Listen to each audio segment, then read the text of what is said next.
no. Oh no. Oh no. Anyway.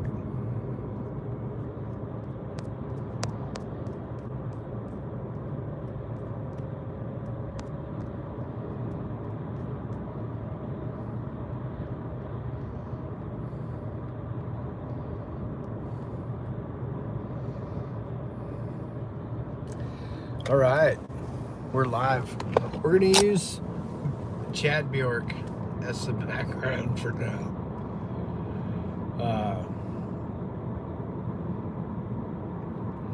Well, guys, I'm going live because I'm getting a lot of news updates. Hold on. Okay, yeah. Sorry. It is a busy lunch rush hour right now. I'm going live because I'm getting a lot of news updates about what's going on with Israel and Iran. And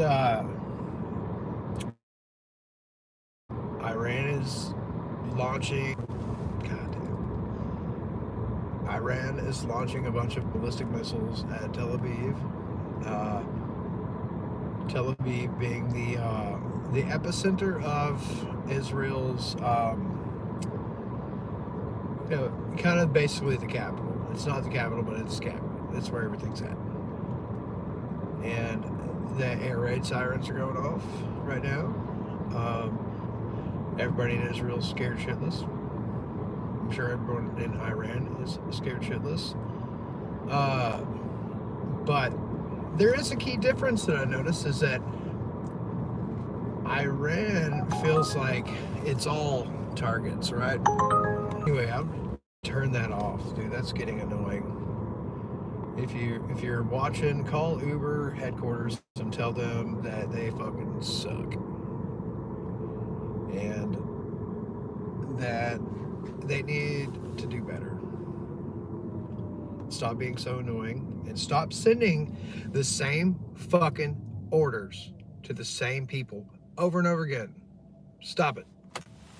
Full stop, Uber. Like, I don't want to go to Panda Express. Give drivers, you know what? Give drivers an option to say, I don't want to go to Walgreens.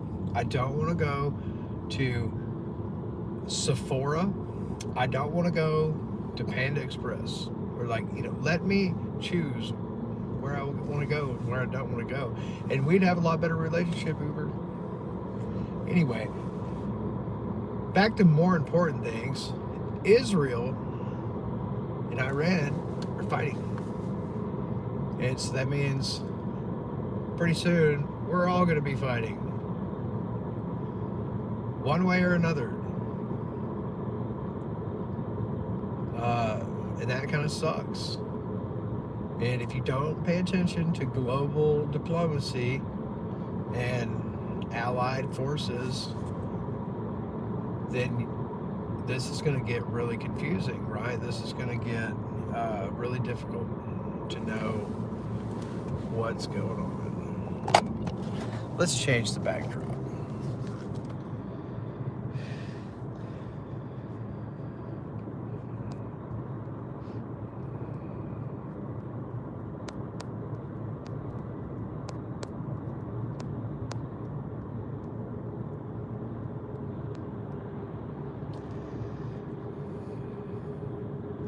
All right, we got Rosie the Riveter, a photo that I took from Crystal Bridges Museum of American Art. Anyway, notice that she's standing on a copy of Mein Kampf, and it's the whole like, yes, we can, right? Ate the sandwich.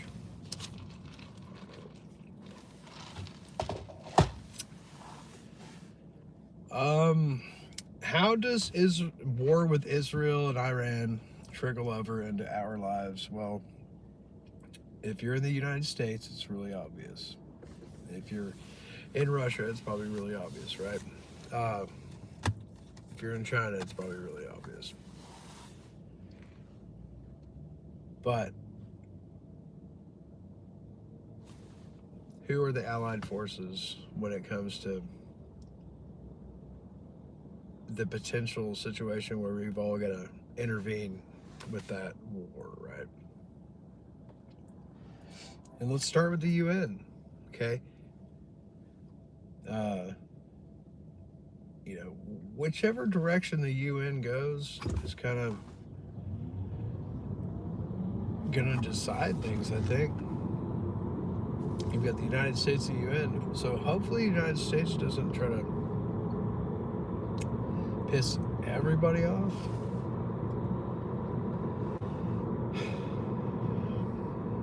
But, you know, at what point in time do we put boots on the ground?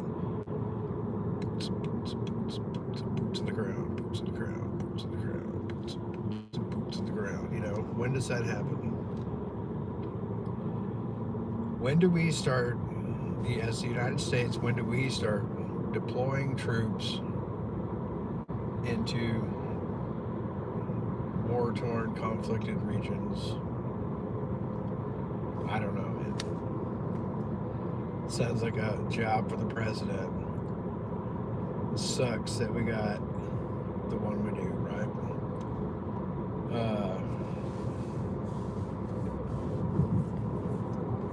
And, you know, Israel's taken a lot of criticism for how they've been handling everything since the Hamas attack.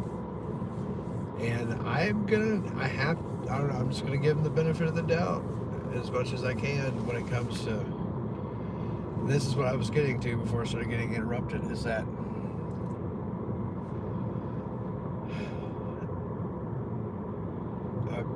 from what I understand, they're hitting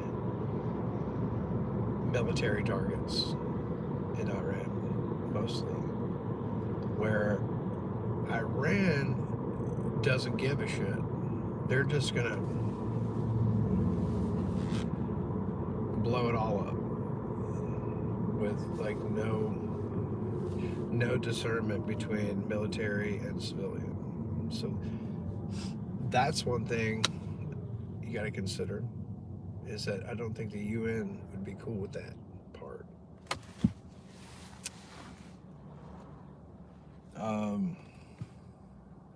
I don't know if anybody in those areas is watching, but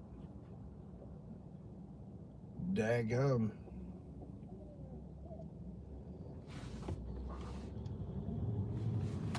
I would not want to be there.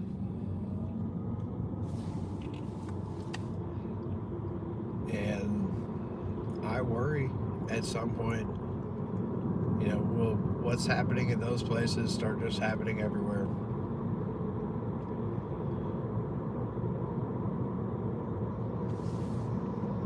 But I don't know.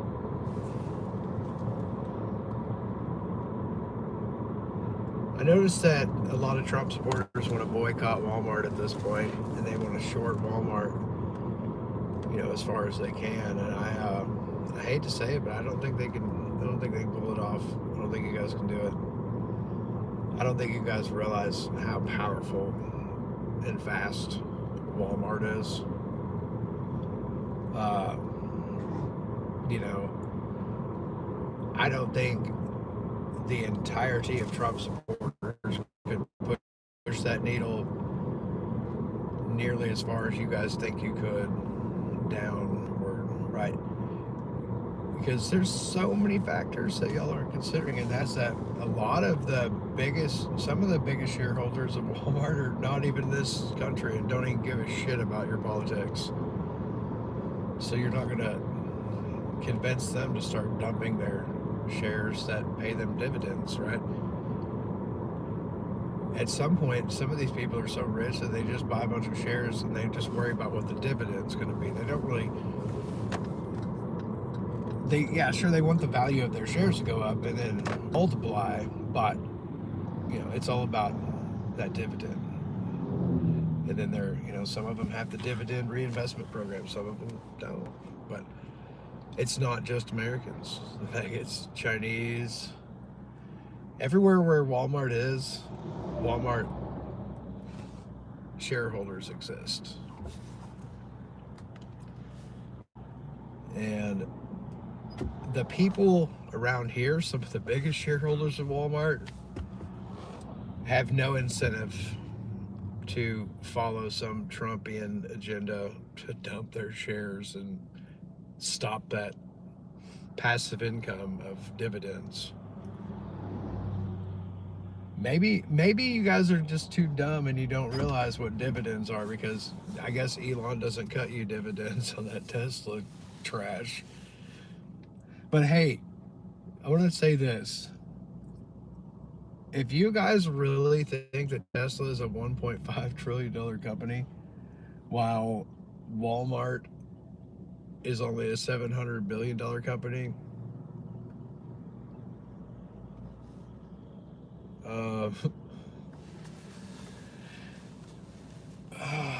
I hate to tell you guys, but I think Elon fluffed up your stock portfolio value a little higher than it realistically is. Like, I think Tesla is a $100 billion company at best.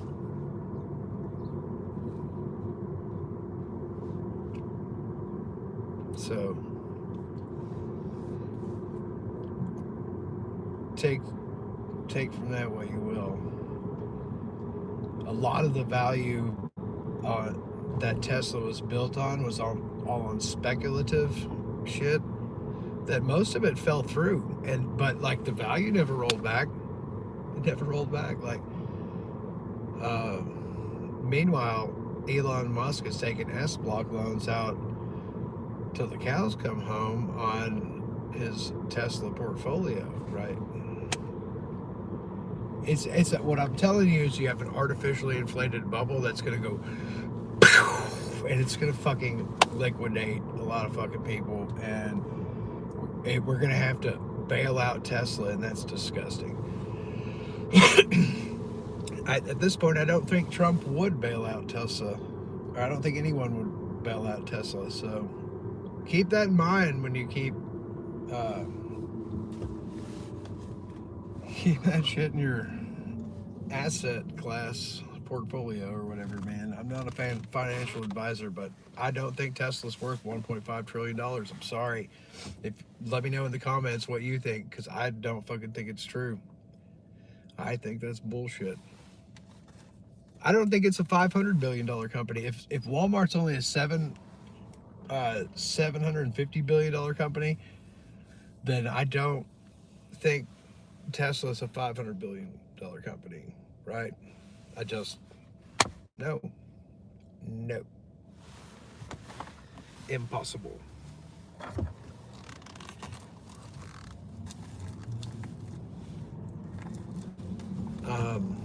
You know, I don't see nearly as much Tesla infrastructure and real estate and property, or even Tesla related, as I do Walmart. Like, dude, you guys don't even know how much wealth and assets that company has accumulated in power and control politically, geopolitically. I'm gonna read your comment. Hold on. I'm gonna roll a cigarette.